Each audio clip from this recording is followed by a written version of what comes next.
अब तक की कहानी में हमने चूड़धार से जुड़ी उस रहस्यमयी लोक कथा को जाना जिसमें एक चरवाहे, एक रहस्यमयी जड़ी बूटी और एक अधूरी कहानी का जिक्र मिलता है।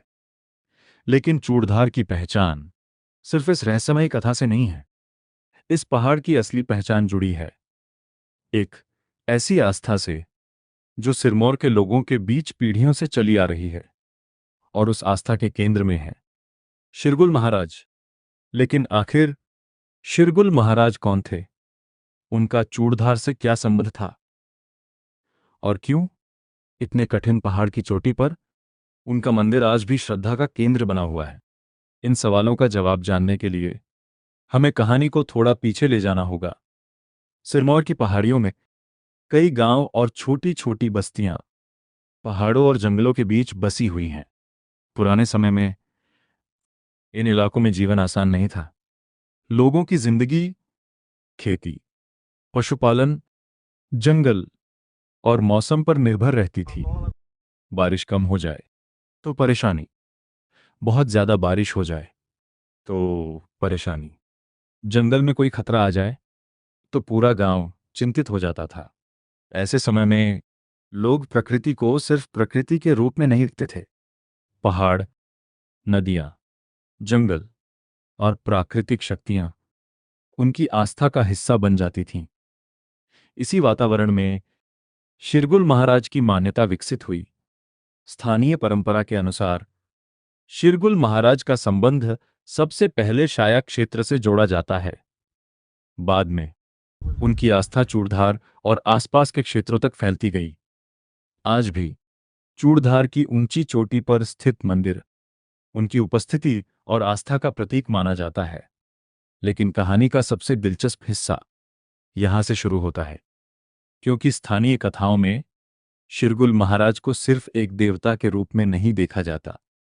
उन्हें एक रक्षक, एक शक्ति और पहाड़ों के संरक्षक के रूप में भी याद किया जाता है। यही वजह है कि जब लोग चूड़धार की कठिन चढ़ाई करते हैं तो उनके मन में सिर्फ मंजिल तक पहुंचने की इच्छा नहीं होती, उनके मन में श्रद्धा होती है। कई लोग रास्ते की कठिनाइयों को भी यात्रा का हिस्सा मानते हैं। जैसे जैसे ऊंचाई बढ़ती जाती है, पेड़ कम होते जाते हैं, हवा ठंडी होती जाती है और नीचे की दुनिया धीरे धीरे बहुत छोटी दिखाई देने लगती है। फिर एक समय ऐसा आता है जब आपके चारों तरफ सिर्फ पहाड़ होते हैं और उसी ऊंचाई पर चूड़धार की पवित्र भूमि दिखाई देती है।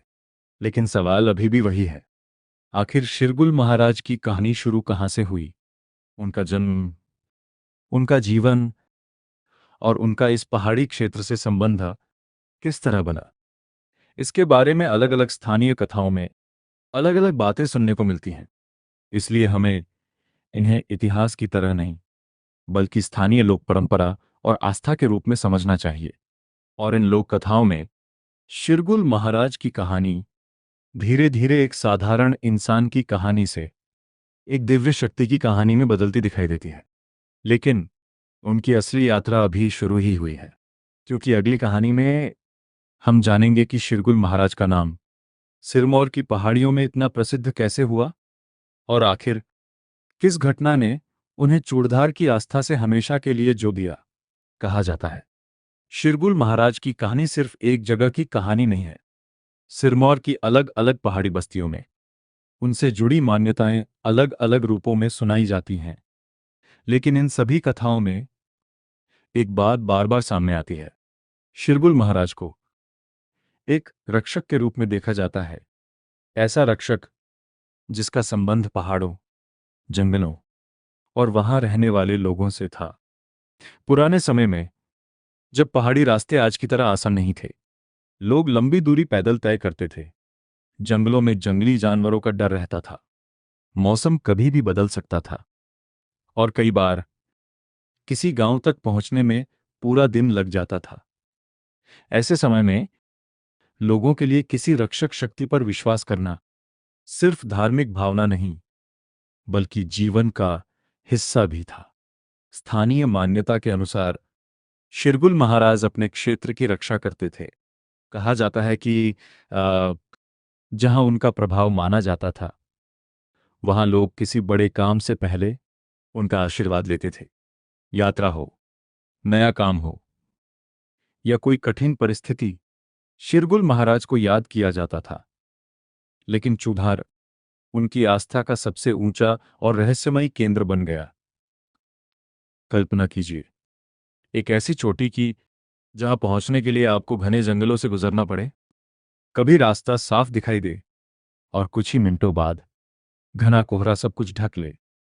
कभी सूरज तेज चमके और अचानक ठंडी हवा चलने लगे। यही चूड़धार है। और शायद इसी कठिन वातावरण ने भी इस जगह को रहस्यमय बना दिया। कई यात्रियों के लिए चूड़धार तक पहुंचना सिर्फ ट्रेक नहीं है, ये अपने आप में एक अनुभव है। नीचे से देखने पर चोटी बहुत दूर दिखाई देती है, लेकिन जैसे जैसे आप ऊपर जाते हैं आपको एहसास होता है कि ये यात्रा कितनी कठिन है। थकान बढ़ती है, सांस तेज होती है और शरीर बार बार कहता है कि अब वापस लौट जाओ। लेकिन श्रद्धालु आगे बढ़ते रहते हैं, क्योंकि उनके मन में एक विश्वास होता है कि ऊपर पहुंचकर उन्हें शिरगुल महाराज के दर्शन होंगे। और फिर एक समय ऐसा आता है जब पहाड़ की चोटी सामने दिखाई देती है, मंदिर दिखाई देता है, घंटियों की आवाज सुनाई देती है। और इतनी लंबी यात्रा के बाद जब कोई व्यक्ति वहां पहुंचता है तो उसके लिए वो क्षण बहुत भावुक हो सकता है। लेकिन यहां एक और दिलचस्प बात है। चूड़धार के आसपास कई प्राकृतिक स्थानों और पहाड़ी रास्तों के साथ स्थानीय लोगों की अपनी अपनी कहानियां जुड़ी हुई है। कुछ जगहों को देवताओं के रास्ते से जोड़ा जाता है, कुछ स्थानों को पुरानी घटनाओं से, और कुछ को ऐसी शक्तियों से जिन्हें आज की भाषा में समझाना मुश्किल है। यही कारण है कि चूड़धार सिर्फ एक धार्मिक स्थल नहीं बनता, ये लोक कथाओं का एक पूरा संसार बन जाता है। और हमारी कहानी में अब एक और कड़ी जुड़ती है, क्योंकि शिरगुल महाराज की मान्यता सिर्फ मंदिर तक सीमित नहीं रही। उनका नाम सिरमौर के लोक जीवन में भी गहराई से जुड़ गया। गांवों के त्योहार, स्थानीय परंपराएं और देव संस्कृति, इन सब में उनकी छवि एक संरक्षक की रही। लेकिन अगर आप सोच रहे हैं कि शिरगुल महाराज की कहानी यहीं खत्म हो जाती है, तो नहीं, क्योंकि उनकी कथा में ऐसे संघर्षों और घटनाओं का भी वर्णन मिलता है जिन्होंने उन्हें एक शक्तिशाली देवता के रूप में स्थापित किया। और अगला अध्याय हमें उसी कहानी के सबसे महत्वपूर्ण मोड़ तक ले जाएगा। वह मोड़ जहां एक स्थानीय देवता की कहानी सिर्फ एक गांव या पहाड़ की कहानी नहीं रहती, बल्कि पूरे क्षेत्र की आस्था बन जाती है। लेकिन शिरगुल महाराज की कहानी को समझने के लिए सिर्फ उनकी पूजा और मंदिर को जानना काफी नहीं है। हमें यह समझना होगा कि किस तरह एक स्थानीय देव परंपरा पूरे क्षेत्र की पहचान बन जाती है। सिरमौर और आसपास के पहाड़ी इलाकों में देव संस्कृति आज भी लोगों के जीवन का महत्वपूर्ण हिस्सा है। यहाँ देवता केवल मंदिरों तक सीमित नहीं रहते, उनसे जुड़ी यात्राएं होती हैं, मेले लगते हैं, स्थानीय परंपराएं निभाई जाती हैं और कई महत्वपूर्ण अवसरों पर लोग अपने आराध्य देव को याद करते हैं। इसी परंपरा में शिरगुल महाराज का स्थान भी बहुत विशेष माना जाता है। चूड़धार की ऊंची चोटी पर स्थित मंदिर इस आस्था का सबसे प्रसिद्ध प्रतीक है। लेकिन चूड़धार तक पहुंचना अपने आप में एक अलग अनुभव है। जैसे जैसे कोई यात्री ऊपर चढ़ता है, नीचे की दुनिया पीछे छूटती जाती है। गांव छोटे दिखाई देने लगते हैं, पेड़ों की ऊंचाई बदलने लगती है, हवा ठंडी होती जाती है और रास्ता कठिन, कभी धूप, कभी बादल, कभी कोहरा और कभी अचानक बदलता मौसम। यही कारण है कि चूड़धार की यात्रा केवल शरीर की परीक्षा नहीं, बल्कि मन की भी परीक्षा बन जाती है।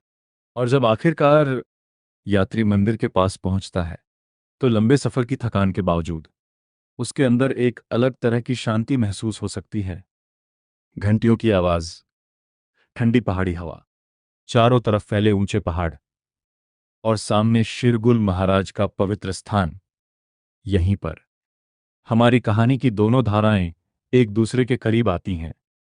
एक तरफ वो पुरानी जड़ी बूटी की रहस्यमयी लोक कथा जिसमें जीवन और मृत्यु के बीच की सीमा को चुनौती देने की बात कही जाती है। दूसरी तरफ शिरगुल महाराज की आस्था, जो इस पूरे पर्वतीय क्षेत्र को एक रक्षक शक्ति से जोड़ती है। हो सकता है इन दोनों कहानियों की उत्पत्ति अलग अलग समय और परिस्थितियों में हुई हो, लेकिन दोनों में एक समान चीज दिखाई देती है। चूड़धार, एक ऐसा पहाड़ जहां प्रकृति और लोक विश्वास सदियों से एक दूसरे के साथ चलते आए हैं, और शायद यही वजह है कि इस जगह की कहानियां आज भी लोगों को आकर्षित करती हैं। लेकिन अब एक जरूरी बात, जब हम इन कथाओं को सुनते हैं तो हमें लोक कथा और इतिहास के बीच का अंतर समझना चाहिए। शिरगुल महाराज से जुड़ी मान्यताएं स्थानीय संस्कृति और धार्मिक परंपरा का हिस्सा है। जड़ी बूटी और भटकती आत्मा की कहानी भी लोक विश्वास के रूप में सुनाई जाती है। इन घटनाओं को वैज्ञानिक या ऐतिहासिक तथ्य मानने का हमारे पास प्रमाण नहीं है, लेकिन इसका मतलब यह भी नहीं कि इन कहानियों का कोई महत्व नहीं है, क्योंकि किसी क्षेत्र की संस्कृति को समझने के लिए उसकी लोक कथाएं बहुत महत्वपूर्ण होती हैं। वे हमें बताती हैं कि पुराने समय के लोग प्रकृति को किस नज़र से देखते थे, किस चीज से डरते थे, किस चीज में विश्वास करते थे और किन शक्तियों को अपना रक्षक मानते थे। चूड़धार की कहानी भी ऐसी ही एक सांस्कृतिक विरासत है, एक ऐसी कहानी जिसमें पहाड़ है, जंगल है, जड़ी बूटियां हैं, आस्था है और रहस्य भी। लेकिन क्या आपने कभी सोचा है कि अगर ये पहाड़ सच में इतना रहस्यमयी है तो आज भी लोग यहां क्यों आते हैं? क्या सिर्फ मंदिर के दर्शन के लिए, या फिर चूड़धार की यात्रा के पीछे कोई और अनुभव भी छिपा है? क्यों कुछ लोग यहां पहुंचकर अपने जीवन का सबसे अलग आध्यात्मिक अनुभव महसूस करने की बात करते हैं? और आखिर इस ऊंची चोटी पर मौजूद मंदिर सर्दियों की बर्फ और कठिन मौसम के बीच इतनी बड़ी आस्था का केंद्र कैसे बना? इन सवालों के जवाब हमारी कहानी के अगले अध्याय में मिलेंगे, क्योंकि अब हम लोक कथा से निकलकर चूड़धार की असली यात्रा पर चलेंगे। हम देखेंगे ये पहाड़ आज कैसा है, मंदिर कहाँ स्थित है, लोग वहां तक कैसे पहुंचते हैं, और क्यों आज भी चूड़धार को सबसे रहस्यमयी और पवित्र जगहों में गिना जाता है। वीडियोस बनाने हैं, फिल्मोरा है ना।